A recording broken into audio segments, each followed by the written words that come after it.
Hey everybody, Preferred Selection here. Today I want to talk about how to design a high-level encounter in Pathfinder.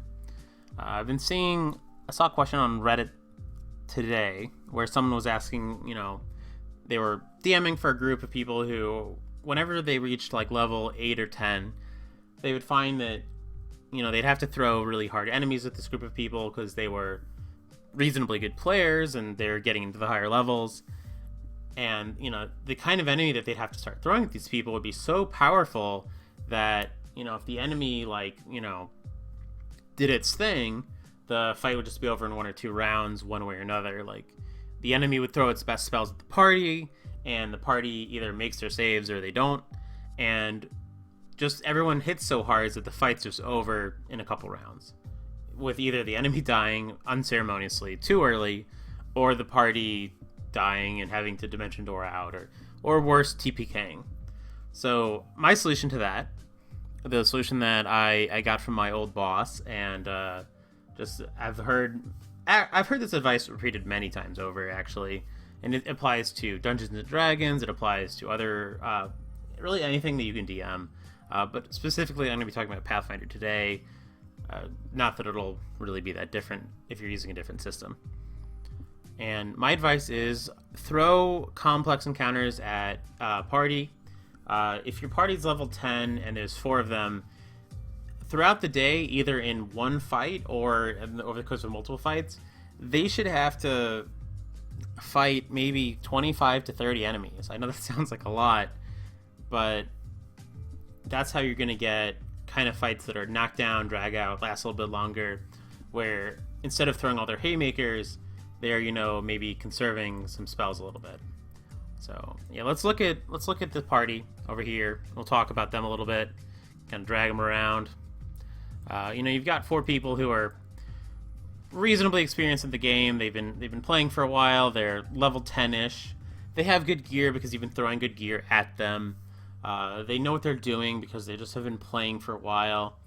So even though these guys are level 10, instead of taking on CR 10 encounters, challenge rating 10 encounters, they probably find a CR 12 encounter to be pretty average, pretty fair.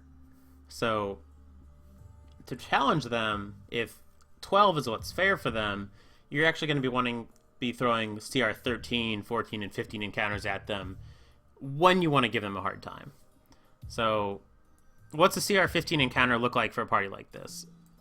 It could look like an Ancient Ice Dragon.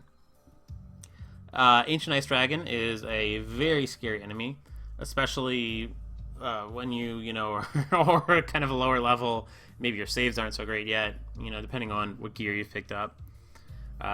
They have a really nasty breath weapon. They have the spell Charm Monster. This is kind of like a classic trap that a player would fall into. This is a really bad encounter, but it might look cool to a new DM. Like, all 4 players gathering to fight one really scary Ancient Ice Dragon sounds cool. Maybe they fight it in like a little ground temple where, just there's like altars and shrines and treasure piles everywhere. Sounds epic. Sounds hard too. This is a difficult enemy for their level, or at least it should be. The problem comes in the fact that you've just got one enemy here who's throwing haymakers versus, this party, and either, maybe that claw attack on the squishy guy crits, and Charm Monster on the, the paladin, whatever, fails his save on that, and, now the party's fighting one of the players. It can go just disastrously. If this thing has a breath attack that on average hits for 50 ice damage in an area of effect, it can be really scary, and it kind of comes down to like this fight's over one way or another, depending on just a few save rolls. And most of the time, honestly, this is going to be over with the party just killing this dragon. Just very quickly, they get in there before the dragon gets airborne, and they just destroy it. Boring. Boring and challenging and just a struggle. If you're DM, you have to worry about this turning into a TPK. Like, it could really easily result in some deaths, and that's, death is a part of the game, but that's really not optimal fight, not what you want. So let's fix the fight. Let's make it better. Let's scale down the Ancient Ice Dragon to an Adult Ice Dragon. We're now throwing a CR10 enemy at the party, but we've already established that even though they're level 10, they're better than just one of these dragons one-on-one. This dragon can still be the like the centerpiece of the fight. It can still be narratively, you can narratively sell this as them fighting the dragon, make it about the dragon, but really there's going to be a lot more to it. So to bring it back up to around like a CR 13-ish fight, what we're going to do is add in a War Priest who's about level 7 or 8, a Bard who's about level 7 or 8, and just a quick note on these guys. There's a lot of different ways where you can create like a challenge rating 7 Bard or War Priest or whatever. You could... The classic way to create a CR7 like Bard would be to create a level 8 Bard, and you're done. You know, you just level 8 -1, standard gear, standard progression, whatever. That's a CR7 Bard. The other ways you could do that is you could make it a level 9 or 10 Bard, but with really bad gear or really poorly optimized. You could also make it a level 7 Bard who has like really smart gear and is going to play really intelligently. There's a few different ways you could do that. So maybe this Bard here is level 7, but just is kitted out with like cool magic gear that you want the cleric to find. Or, you know, maybe this War Priest, on the other hand, is level 9, but it's just kind of walking around with like a masterwork sledgehammer thing, and, you know, maybe it's just kind of, you know, there's a lot of different ways you can do things. And if you're looking to do like a loot light campaign, you can have these player, you know, these NPC enemies, these humanoids that would normally have a bunch of magical items. You can just make them a couple levels higher, and then you don't have to have their body loaded up with magical loot for the players to get. So, continuing to build up this fight, let's throw in 3 ice methods. Ice methods are either each CR3, so that, you know, they bring a lot to the table. They're, you know, just kind of like little, they thematically fit, really more than fit the campaign, but, you know, they're going to be annoying enough that they're probably not going to go down in one hit, which just makes them eat a lot of the party's time, eat a lot of the party's like resources, and just, you know, messes with the economy of spells. And then to really round out the fight, I'm gonna say 7 gnolls. And you're probably thinking, gnolls? These should be kobolds. No, I want them to be gnolls just because you can really easily just reflavor them and say, all right, I know gnolls usually worship demons. These ones worship dragons. You know, just you're the DM. You can make those calls. It's really easy to do.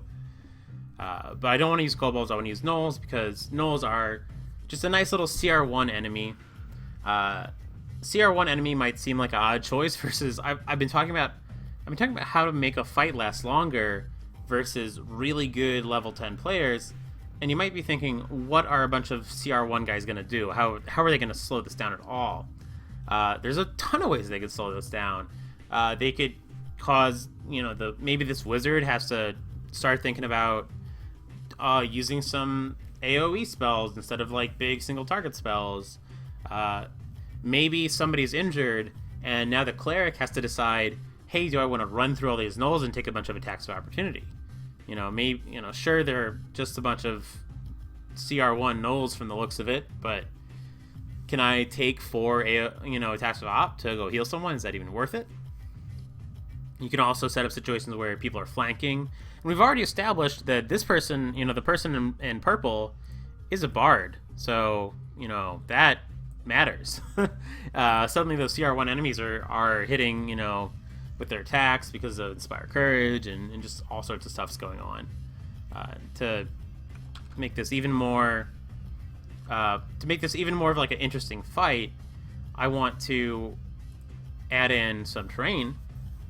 And for terrain, we're going to do something much more interesting than that just treasure room that we talked about earlier. You know, rather than just have a cavern where there's neutral terrain or favorable terrain for the party, we're going to do I'll go through this in pieces. I thought about doing it all at once, but let's talk about every aspect of it. So we have an outer ring of just like sort of like hard, cold dirt, you know, because we're in an ice dragon's lair. We have a pond of thick and thin ice. The outer layer is going to be thick ice, where you can just kind of maybe walk normally, maybe there's some kind of like, maybe you've got a disadvantage on it, or maybe it's difficult terrain and you're half movement speed. There's a lot of different ways to do it. I'd probably play it like it's just pretty normal terrain. The thin ice in the center, though, that's where you could really have some fun and have people start rolling some survival checks to not break through it. You could decide that any character in heavy armor just automatically breaks through it. And then in the center, there's just water. And if you want, by the way, you can always look up like the official rules for how ice is supposed to work. It can give you some, either you can just use it straight up or you can modify it. But I'm sure there's some actual rules for ice. I don't know them. Sometimes what you come up with on your own is better. Sometimes it's worse. But having a nice room with like a circular pit. This is another thing I'm stealing from an older and wiser DM than myself. Circles, just with a bit, just like a circle with a hole in it, creates a pretty interesting arena. It restricts a lot of the space in a room that feels otherwise pretty big, and now this dragon has a ton of extra room to move and maneuver that the party does not have. The dragon can just straight up fly over this lake of freezing water in the center and attack from there, or it can also just fight on the ice and just be better equipped for fighting on the ice than the party, because even an adult ice dragon will already have, I forget if it's called ice climb or ice walk, but they get some kind of ability that obviously allows them to move on ice with no penalty. Yeah, so that's kind of, that's just kind of a way to like, how much more exciting is that compared to this, this seemed epic at first, but now that we're here, now that we're here, I think this is a lot more epic. It's still narratively the same fight. It's still about fighting a dragon, but adding all these like little, you can call them dragon worshippers or whatever their actual, however you want to sell them or flavor them. You've created something that the party's really going to remember. And because they're using their spells, they're using their attacks, they're using their resources, they're moving a lot more carefully just to get through these 12 other guys that are with this dragon, the fight's going to last longer. And it's going to be, could take half a session to get through this fight. Could take an hour or two. And that's going to be something that they're going to have stories about later.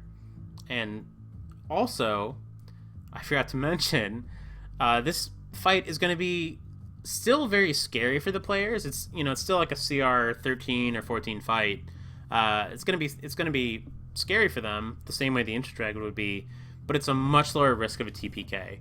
Like the odds of them just like all straight up dying from full health or from a good position are much lower. Like if they're dying in this fight, they're gonna know it. There's not gonna be like oh my god, that breath weapon rolled really high and you just took 70 damage. This is going to be more of a chip damage fight where, the turn goes really bad and they're looking at their health and they're going, we're all really low. We got to get out of here. We got a door out of here.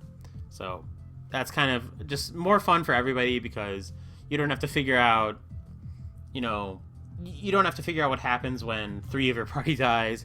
And if someone does die in this fight, it's probably going to be their fault. Like they should have DDoR'd out a turn earlier than they did. So overall, I think it's a better experience. You may agree or disagree.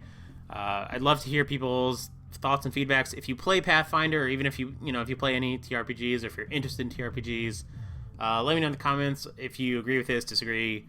If you just want to know more, if you have more questions. Also, feel free to leave a like or comment if you want to see more Pathfinder stuff in the future. That's kind of how I gauge if this stuff is worth continuing on. And thanks for watching. I will see you guys next time.